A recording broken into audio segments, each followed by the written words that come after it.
अरे स्थानिक बेरोजगारांना रोजगार मनपा प्रशासनाचा, अरे या मनपा प्रशासनाचा, अरे या मनपा प्रशासनाचा, महापालिका प्रशासनाचं करायचं तरी काय? अरे मनपा प्रशासनाचं करायचं तरी काय? आपण हा ठेका देऊन मालेगाव महानगरपालिकेचं प्रतिवर्षी 10 ते 15 कोटी रुपयाचं महानगरपालिकेकडे स्वच्छतेसाठी माननीय आयुक्त साहेब आज जर आपण हा ठेका रद्द केला नाही तर आम्हाला येत्या काळामध्ये लढाव्या लागतील याची आम्हाला जाणीव आहे. कारण आपण फक्त मालेगाव महानगरात एका विशिष्ट व्यक्तीच्या मर्जी राखण्यासाठी आल्यात, एका विशिष्ट व्यक्तीला खुश करण्यासाठी आलात, एका विशिष्ट व्यक्तीची प्रसिद्धी करण्यासाठी आलात आणि त्यासाठी मालेगाव महानगरपालिकेच्या तिजोरीचा खुलेआम लूट चालवलेली आहे. खुलेआम आपण तिचा त्या माध्यमातून जाहिराती देत फिरत आहात आणि त्यासाठी आम्हाला जो ज्या वेळेस विरोध करावा लागेल त्या वेळेस आम्ही तो विरोध करू.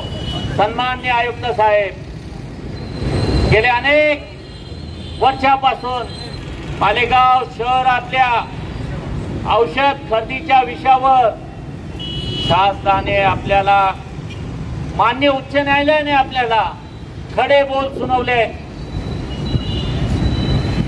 औषध खरेदी टेंडर ओपनिंगच्या कामामध्ये कशा प्रकारे बेपर्वाई केली गेली, कशा प्रकारे भ्रष्टाचार करण्यासाठी मदत केली गेली हे सिद्ध झालेलं आहे. गेल्या अनेक वर्षापासून दरवर्षी औषध खरेदीमध्ये कसा भ्रष्टाचार होतो. 1 रुपयाची गोळी 5-5, 7-7 रुपयाला कशा प्रकारे महापालिका खरेदी करते. एक्सपायर झालेले मलेरियाचे औषध महापालिका कशा प्रकारे खरेदी करते हे सर्व मालेगावच्या जनतेला माहिती आहे. रोज औषध फवारणी केली तरी डास मरायला तयार नाहीत. अशा प्रकारचे औषध मालेगाव महापालिका फवारणी करते. मित्रांनो, महापालिका आयुक्त साहेबांना सांगू इच्छितो, मी स्वतः शेतकरी आहे. औषध फवारणी कशी करतात हे मला माहिती आहे.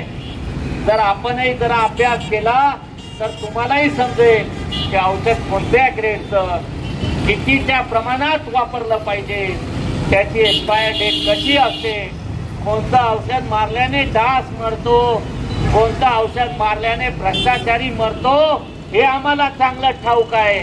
त्यामुळे भ्रष्टाचाऱ्यांवर कोणतं औषध लागू पडेल हे आम्ही येणाऱ्या काळात ते औषध कसं मारायचं याचा अनुभव घेऊन बसलेलो आहोत हे सांगू इच्छितो.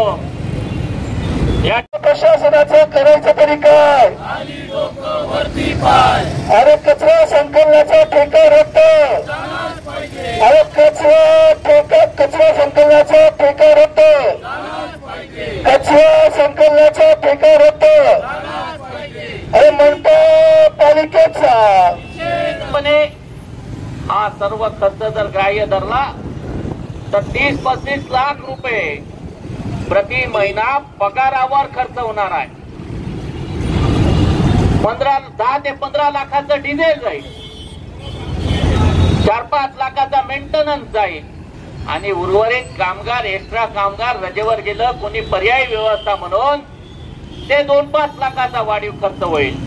असं सगळं धरलं तर 60 लाख रुपयापेक्षा महिन्याला जास्त खर्च नसलेला हा ठेका प्रतिमाहा 2 कोटीपेक्षा जास्त खर्च करून देण्याचा का गाठ घातला जात आहे हा प्रश्न आम्हाला पडलेला आहे.